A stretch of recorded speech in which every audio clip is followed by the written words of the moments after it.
L'archéologie est la branche de la science qui éclaire l'histoire de la vie et de l'humanité.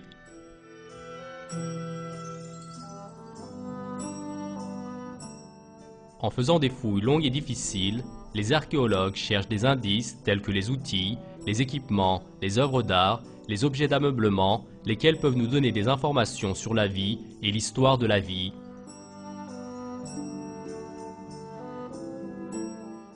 Quant à chaque vestige qu'ils trouvent, c'est une découverte au nom de l'histoire. C'est un trésor précieux qui peut éclairer sur la vie et le passé de l'être humain. L'argent,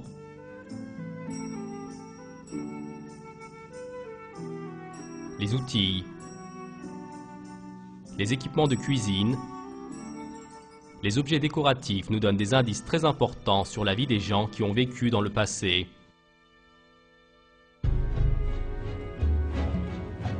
Les archéologues savent que les objets qu'ils trouvent ne se sont pas formés par hasard sous terre.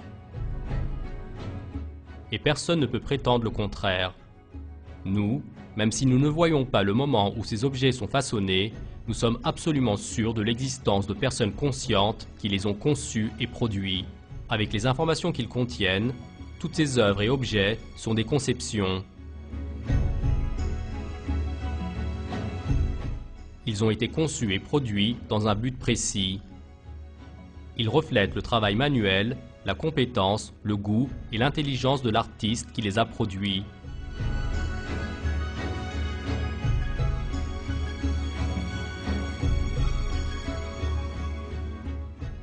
Quant à prétendre qu'une conception quelconque est apparue fortuitement sous l'effet des conditions naturelles, c'est une suggestion irrationnelle.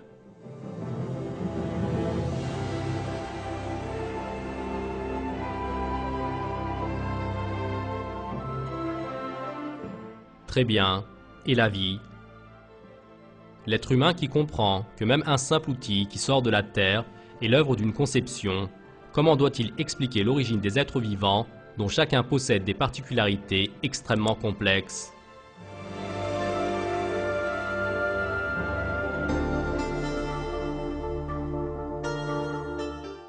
À partir de la deuxième moitié du XXe siècle, l'être humain a marqué de grands développements dans la science et la technologie.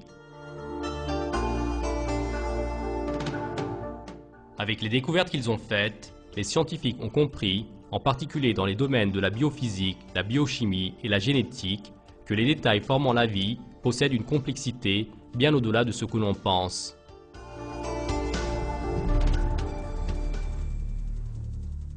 Seulement, les scientifiques qui s'enthousiasment, même quand ils trouvent un simple vestige, lorsqu'ils ont découvert la structure complexe de la vie, ils ne se sont aucunement montrés enthousiastes. Ce dilemme fut exprimé ainsi par l'un des scientifiques célèbres d'aujourd'hui, le biochimiste américain Michael Behe. Dans les 40 dernières années, la biochimie moderne a mis au grand jour une partie importante des secrets de la cellule.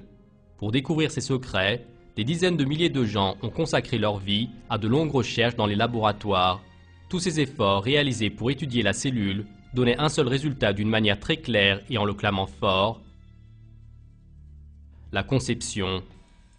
Ce résultat était si manifeste qu'il aurait dû être considéré comme l'une des découvertes les plus importantes dans l'histoire de la science et donner lieu à des cris de joie et de grandes célébrations. Mais aucune célébration n'a été faite, aucune joie n'a été exprimée. Très bien, pourquoi? Pourquoi le monde scientifique ne s'approprie pas la grande vérité qu'elle a découverte? Car pour eux, qu'on le veuille ou non, accepter une conception consciencieuse s'associe au fait d'accepter l'existence d'Allah. Les caractéristiques supérieures se trouvant dans la cellule et chez de très nombreux êtres vivants dans la nature nous montrent l'intellect supérieur du Créateur qui les a créés, son intelligence et son art. Quant à ce Créateur supérieur, c'est Allah, le Très-Haut, le Seigneur des univers. Je demande la protection d'Allah contre le diable. C'est lui, Allah, le Créateur, celui qui donne un commencement à toute chose, le Formateur. À lui les plus beaux noms. Tout ce qui est dans les cieux et la terre le glorifie, et c'est lui, le puissant, le sage.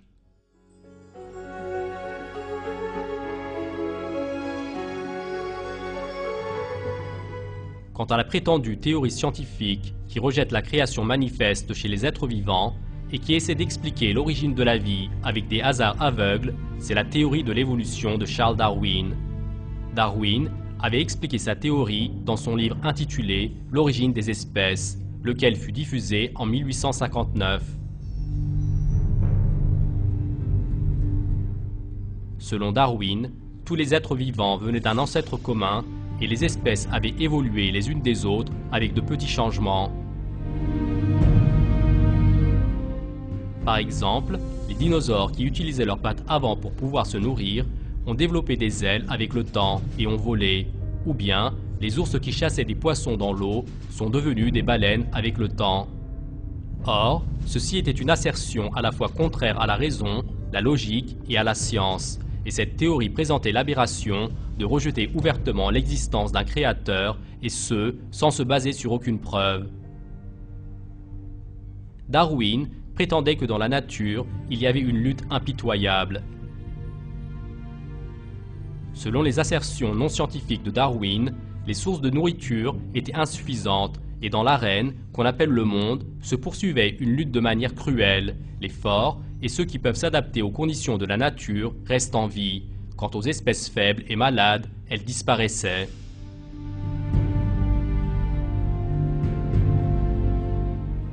Cette notion de lutte, qu'on peut même voir dans le titre de son livre intitulé « L'origine des espèces », était l'une des pierres angulaires de la théorie de l'évolution. La préservation des races favorisées dans la lutte pour la vie. Selon Darwin, les individus présentant des différences avantageuses dans cette lutte pour la vie allaient rester en vie et se multiplier. Ainsi, en s'accumulant, leurs différences avantageuses allaient former de nouvelles particularités, de nouveaux organes et de nouveaux groupes d'êtres vivants. Quant au fait que cette assertion de Darwin est totalement un produit de l'imagination, cela allait être exposé au grand jour avec les développements scientifiques qui allaient être vécus un certain temps après. Si on fait attention, cette assertion de Darwin, par exemple dans un processus évolutionnaire qui progresse avec des paliers de 1 à 5, pour qu'une espèce vivante puisse rester en vie, il fallait qu'à chaque stade, elle forme dans son corps une utilité physiologique encore plus avantageuse qu'au stade précédent. Par conséquent, la théorie de l'évolution reposait sur l'hypothèse que tous les systèmes vivants pouvaient être réduits à de petites phases avantageuses. Les caractéristiques utiles allaient être choisies par le mécanisme que Darwin dénomme sélection naturelle. Quant à celles qui sont inutiles, elles allaient disparaître en étant sélectionnées. De cette manière, les petits changements utiles qui s'accumulent avec le temps allaient provoquer la transformation d'une espèce en une autre dans une longue période de temps. For Charles Darwin, natural selection explained the appearance of design without a designer. There was no longer any need to invoke an intelligent cause for the complexity of life. In effect, natural selection became a kind of designer substitute. Seulement, cette assertion ne pouvait absolument pas expliquer les systèmes et les organes qui sont si complexes au point de ne pouvoir être réduits à la simplicité et qui ne sont pas disposés à se développer phase par phase. Les systèmes et les organes de complexité irréductible qui perdent leur fonction dans la mesure où ne serait-ce qu'une seule pièce manque sont un grand coup porté à la théorie de l'évolution. Car pour un organe qui ne va pas fonctionner quand même une pièce manque, on ne peut pas avancer qu'il évolue phase par phase avec des transformations utiles. Charles Darwin, qui est conscient de cette vérité, écrivait ces lignes dans son livre intitulé « L'origine des espèces ». Si on montre qu'avec de très nombreux petits changements qui se suivent, la formation d'un organe complexe est impossible, ma théorie va certainement être détruite. Seulement, moi, je n'arrive pas à voir de tels organes.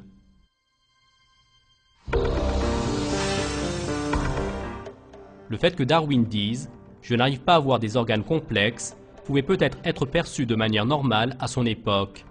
Car, dans la deuxième moitié du XIXe siècle, d'un point de vue technologique, comparé à aujourd'hui, le monde scientifique était à un niveau très primitif. Sous des microscopes primitifs, les êtres vivants paraissaient posséder une constitution simple. À cette période où la cellule était définie comme un petit ballon rempli de gelée, Darwin ne connaissait même pas encore la signification des mots génétique, microscope électronique et biochimie. Quant aux découvertes réalisées tout au long du XXe siècle, elles allaient enterrer dans l'histoire la pensée que la vie est simple. En 1931, le scientifique allemand Ernst Rucka a inventé le microscope électronique. Contrairement à ce qui a été pensé, on a vu que les cellules vivantes, comparées à des petits ballons remplis de gelée, étaient des êtres vivants extrêmement complexes, pouvant se reproduire, produire de l'énergie et qui ont des systèmes de défense spéciales face à leurs ennemis. Ces découvertes réfutaient totalement l'idée irréaliste de Darwin, allant dans le sens que la première cellule vivante s'était formée par hasard. En 1955, avec la découverte de l'ADN par James Watson et Francis Crick, fut exposé le fait que les êtres vivants possèdent une information génétique très spéciale encodée dans le noyau de la cellule et que cette information génétique ne peut pas être changée par des particularités acquises. Quant au développement vécu dans la science des fossiles, avec chaque jour qui passe, elles ont mis encore un peu plus la théorie de l'évolution dans l'impasse. Il n'y avait pas de traces de prétendues formes intermédiaires qui reliaient les espèces entre elles. Selon l'assertion de la théorie, l'évolution d'une espèce quelconque en une autre devait durer des millions d'années. Dans ce cas, d'un point de vue physiologique, il devait y avoir des milliers et même des millions de formes intermédiaires différentes les unes des autres. Quant aux fossiles propres à ces dernières, ils auraient dû être recensés par trillions. Les strates dans la Terre auraient dû regorger et être remplies de formes intermédiaires. Seulement, malgré les fouilles qui ont duré des dizaines d'années, on n'est même pas tombé sur une seule des formes intermédiaires dont le nombre aurait dû atteindre les millions et même les milliards. Quant aux fossiles sur lesquels les spéculations continuent encore de nos jours, leur nombre n'est que de quelques dizaines, et il fut prouvé que tous ces fossiles ne sont pas des formes intermédiaires, mais qu'ils représentent uniquement des espèces originales dont la race s'est éteinte. De nos jours, même les paléontologues évolutionnistes les plus connus avouent de manière sincère que désormais, ils n'ont plus d'espoir de trouver les formes intermédiaires en question. Stephen Jay Gould, qui est l'un de ceux-ci, écrit ces lignes dans un de ses livres. Parmi les invertébrés de la mer, il n'y a pas une suite et un développement évident au cours du temps. Sur le développement de certains groupes, on arrive à expliquer quelques fables, mais au moins, dans les moments où on saisit l'honnêteté, on doit avouer que le design de l'histoire de la vie complexe se compose de ces variétés. Par exemple, on ne s'est jamais appesanti sur les yeux des premiers trilobites ou bien sur la complexité des arthropodes qui sont apparus plus tard. Pourquoi ne réussissons-nous pas à trouver d'une manière ou d'une autre la suite attendue? La découverte du microscope électronique et de l'ADN, la conclusion à laquelle est aujourd'hui parvenue la paléontologie. Tout ceci ont suffi à détruire les fondations faibles de la théorie de l'évolution jetée par Darwin. Seulement, l'un des plus grands coups portés à la théorie de l'évolution est venu dans un proche passé dans le domaine de la biochimie. Selon Michael Behe, un professeur de biochimie de l'université de Leigh en Pennsylvanie, il est impossible que les organes complexes chez les êtres vivants apparaissent avec la sélection naturelle et la mutation, et cette situation montre que la cellule a été créée.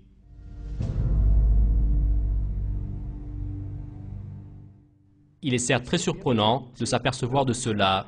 À mesure qu'on apprend beaucoup de choses sur la vie et la biologie, les problèmes du darwinisme augmentent d'autant plus, et la conception devient encore plus claire.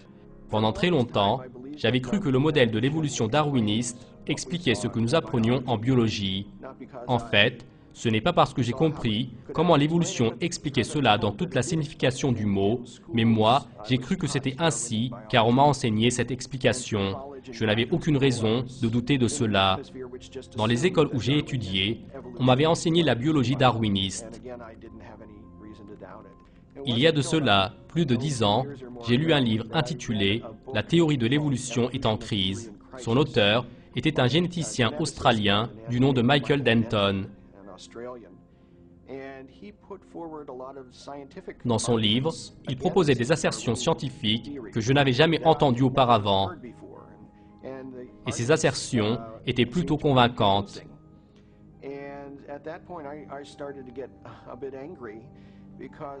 Et sur ce point, je me suis un peu fâché, car malgré le fait d'avoir gagné le droit d'être membre de la faculté en faisant un doctorat dans le domaine de la biochimie, je n'avais auparavant même pas entendu parler de ces assertions. Après cet instant, un grand intérêt s'est réveillé en moi contre la théorie de l'évolution, et j'ai décidé que les processus évolutionnaires n'allaient pas être une explication de l'origine de la vie. Behe, dans son livre intitulé « La boîte noire de Darwin, la rébellion biochimique contre l'évolution », explique que la cellule de l'être vivant a une boîte noire dont on ne connaissait pas le contenu au temps de Darwin, et que, quand on comprend les détails de la cellule, des caractéristiques très spéciales y apparaissent, c'est-à-dire la création. Les preuves scientifiques solides apportées par Behe dans son livre furent accueillies avec un abattement moral. Dans un court délai, son livre fut mis à l'ordre du jour des institutions médiatiques connues.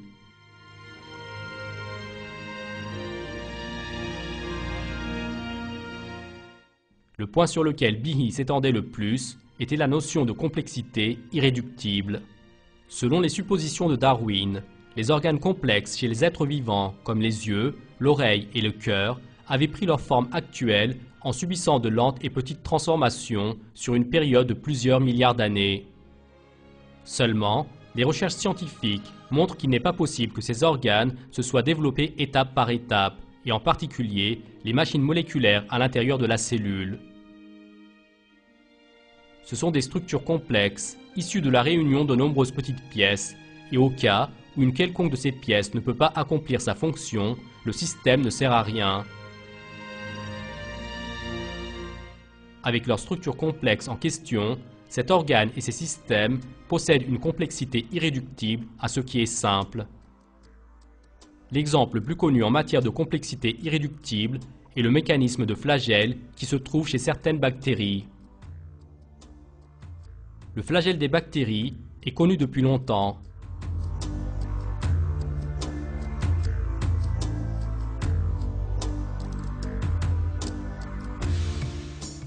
Seulement, lorsque les observations dans les 10 dernières années ont exposé la structure détaillée de ce flagelle, le monde scientifique en est resté tout hébété. Car il est apparu que le flagelle fonctionne avec un moteur organique très complexe et non avec un mécanisme de vibration rudimentaire comme on le pensait auparavant.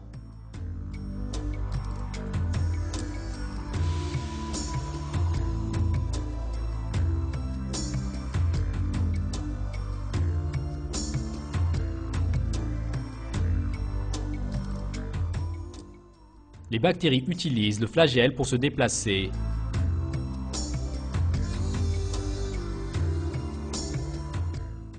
Dans tout le monde des êtres vivants, ce flagelle est la seule organelle pouvant effectuer un vrai mouvement de rotation.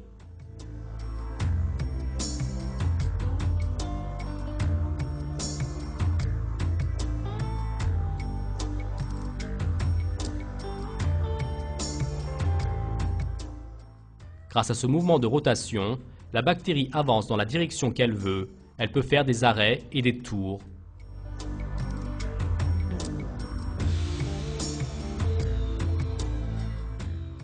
En raison des fibres en spirale dans le flagelle de la bactérie et grâce au moteur qui se trouve à leur racine, elle peut faire des rotations comme une hélice.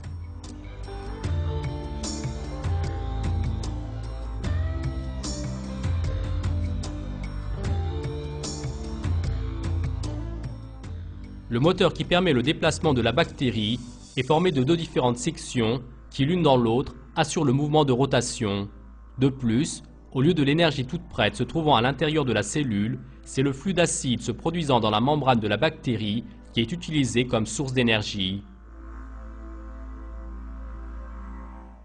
Le mécanisme du moteur est formé de la réunion de 40 pièces distinctes et avec cette structure, il possède une complexité irréductible à ce qui est simple.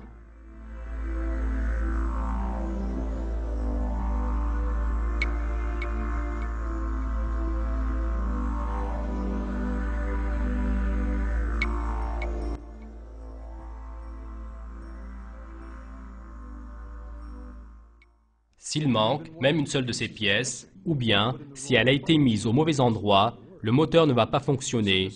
Dans ce cas, y compris le rassemblement de ce système, possède une structure complexe irréductible à l'intérieur de lui-même. De plus, le flagelle possède également une structure complexe en lui-même. Sa structure organique est composée de 240 variétés distinctes de protéines. La membrane de la bactérie, avec son flagelle et son moteur chimique monté sous cette dernière, fut spécialement créée pour que la bactérie se déplace.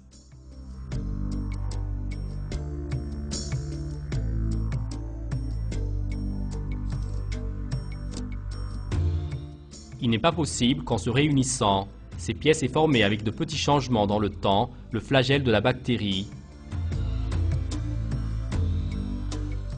Car chaque petite pièce à elle seule est une organelle inutile.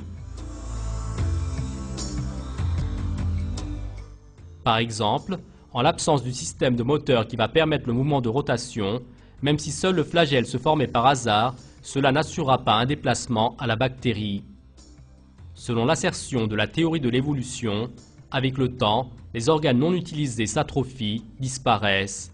Avec ce point de vue, dans un processus évolutionnaire qui avance pas à pas de 1 jusqu'à 40, vu que dès la première étape, une organelle quelconque qui se forme ne va servir à rien à elle seule, elle va être écartée par la sélection naturelle et le processus évolutionnaire se sera arrêté avant même de commencer. Le docteur Jonathan Wells explique ainsi cette réalité scientifique. Un point important qu'on remarque concernant la sélection naturelle, c'est que la sélection naturelle ne choisit que les utilités fonctionnelles. En fait, dans nombre de cas, la sélection naturelle enlève les parties qui n'ont pas de fonction quelconque ou bien qui nuisent à l'organisme. Dans ce cas, si vous avez sous la main une queue de bactéries non fonctionnelles, les hasards et la sélection naturelle vont l'éliminer. Le seul chemin de pouvoir choisir le flagelle de la bactérie n'est possible que si dès le début, le moteur du flagelle est présent avec toutes ses parties. La sélection naturelle ne va fonctionner que si le flagelle est présent et en mesure de fonctionner. Cette situation qui est valable pour la queue de la bactérie est également valable pour les autres parties et les organelles. Devant la complexité de la queue de la bactérie, l'absurdité de l'assertion du développement étape par étape de la théorie de l'évolution fut exposée de manière très claire avec la science d'aujourd'hui. En effet, jusqu'à aujourd'hui, aucun biologiste évolutionniste n'a pu expliquer l'origine du flagelle de la bactérie.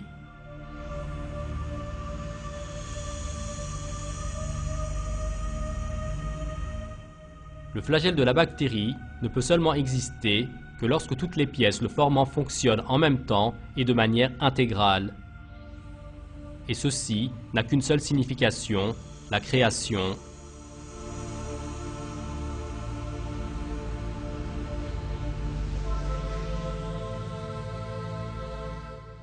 De la même manière que le moteur qui permet aux voitures d'avancer est le produit d'une ingénierie supérieure, le mécanisme qui permet aux bactéries d'avancer est à nouveau le produit d'un intellect supérieur.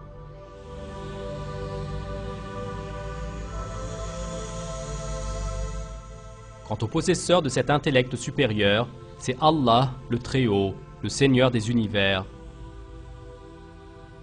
Les êtres vivants n'ont pas été créés étape par étape, au cours d'un processus aléatoire, mais en un instant et à partir du néant.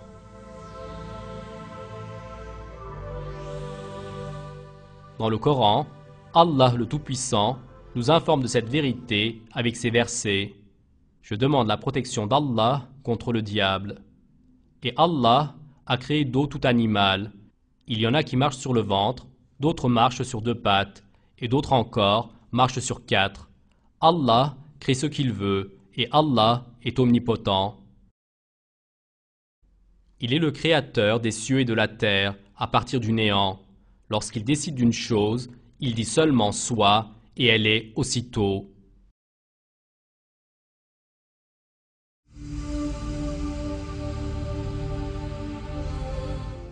De la même manière que les structures d'une complexité irréductible à ce qui est simple réfutent les assertions de la théorie de l'évolution, laquelle est basée sur l'imaginaire, les fins détails qu'elle possède nous exposent les exemples les plus frappants de l'art d'Allah et de son intellect sans pareil. La réalité du fait que les êtres vivants furent créés est devenue désormais une notion scientifique et ceci a été soutenu par les scientifiques les plus connus du monde. Parmi les noms importants du mouvement qui soutiennent la réalité de la création, il y a des noms comme Philip Johnson de l'université de Berkeley en Californie, William Dembski des universités du MIT, Chicago et Princeton, Stephen C. Meyer qui a fait son doctorat à Cambridge, Paul Nelson de l'université de Chicago. Ces scientifiques soutiennent que la vie n'est pas apparue suite à l'œuvre du hasard et que c'est Allah qui a créé tous les êtres vivants. Et à ce sujet, ils donnent des séminaires et des conférences dans les 4 coins du monde.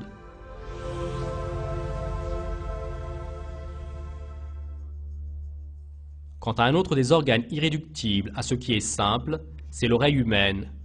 L'oreille de l'être humain se compose de la réunion de plusieurs pièces, et c'est à la suite du fonctionnement harmonieux de ces pièces que l'audition se réalise. Lorsqu'une quelconque de ces pièces est manquante, soit la personne devient sourde, soit elle subit de sérieux troubles de l'audition. Une courte information donnée sur la manière dont l'audition se réalise va permettre de comprendre à quel point cette opération est établie sur des équilibres complexes et sensibles. Comme on le sait, l'audition commence avec les vibrations qui se propagent dans l'air.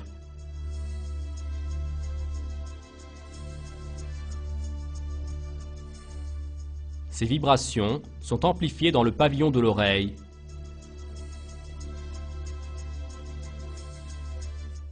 De cette manière, l'intensité des ondes sonores, en augmentant d'environ 17 décibels, entre dans le conduit auditif externe. Les vibrations sonores qui passent par le conduit auditif externe atteignent le tympan. Le tympan est si sensible qu'il perçoit même les vibrations au niveau moléculaire. Grâce à la sensibilité du tympan, dans un environnement sans bruit, on peut entendre facilement une personne qui murmure, même à plusieurs mètres. En amplifiant les vibrations qui lui parviennent, le tympan les transmet à la région de l'oreille moyenne. Ici se trouvent 3 petits os qui entrent en contact sur un équilibre très sensible. Ces 3 os, qui sont connus sous la désignation du marteau, de l'enclume et de l'étrier, rehaussent les vibrations qui leur parviennent depuis le tympan. Le commencement de la transformation en son des mouvements mécaniques expliqués jusqu'ici se fait dans la région qu'on appelle l'oreille interne. Dans l'oreille interne se trouve l'organe dont l'intérieur est couvert de liquide et qu'on appelle la cochlée. L'étrier, qui est la dernière place de l'oreille moyenne, est lié à une membrane au commencement de la cochlée. Les vibrations mécaniques dans l'oreille moyenne sont transmises au liquide de la cochlée via ce lien.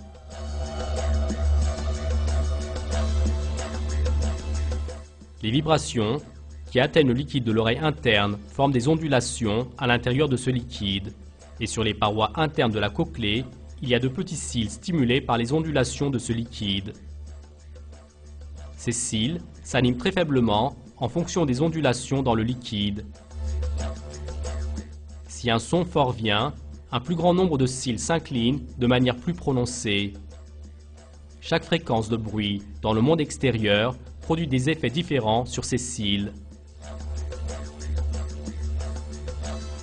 Très bien. Quelle est la signification du mouvement de ces cils? Quel type de rapport y a-t-il entre le mouvement des cils dans la cochlée de l'oreille interne et le fait que nous écoutions un concert de musique classique, que nous reconnaissions la voix de notre ami, que nous entendions le bruit des voitures et que nous distinguions des millions de sons différents? La réponse à cette question est que cela nous montre, encore une fois, la complexité magnifique de la création dans l'oreille. Ces cils sont en fait des mécanismes qui prennent place au sommet d'environ 20 000 cellules distinctes qui entourent la paroi interne de la cochlée. Et ce mouvement ouvre les portes des cellules sous les cils. Par ce moyen, cela fait un afflux d'ions pour les cellules. Lorsque les cils se couchent dans le sens contraire, cette fois-ci, les portes des cellules se ferment. Ce mouvement permanent change également constamment les équilibres chimiques des cellules et leur permet de produire des stimuli électriques. Ces stimuli électriques sont transmis au cerveau par l'intermédiaire des nerfs et en interprétant ceux-ci, le cerveau les transforme en sons.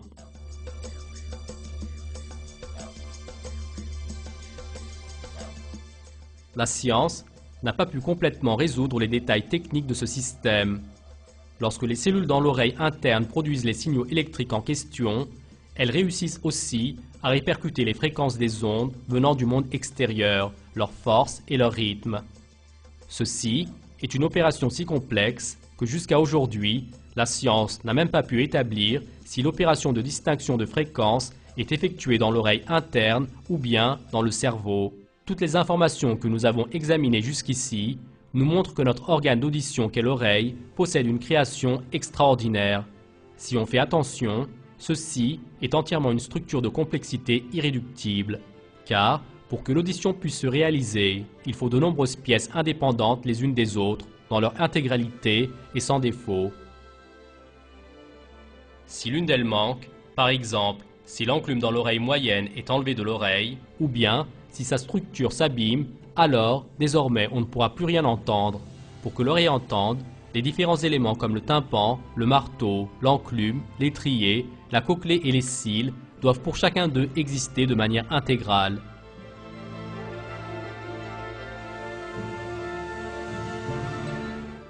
Le système ne peut pas se développer étape par étape, car aucune des étapes intermédiaires ne vont servir à rien à elles toutes seules.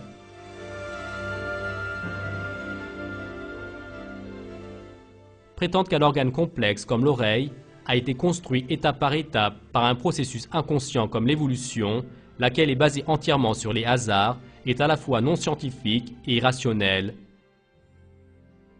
Ce genre d'organes, présent chez les êtres vivants et qui possèdent une complexité irréductible, détruisent la théorie de l'évolution dans toute la signification du mot. Et cela nous montre la réalité du fait que c'est Allah qui nous a créés. La même vérité est expliquée ainsi dans un verset du Coran. Dit, c'est lui qui vous a créé et vous a donné l'ouïe, les yeux et les cœurs, mais vous êtes peu reconnaissants.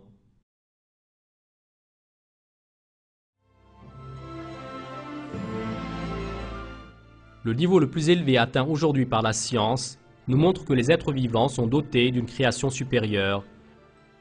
Les êtres vivants ont été créés et ils nous montrent la science supérieure de notre Créateur. Ce Créateur est le Seigneur des univers, Allah le Très-Haut.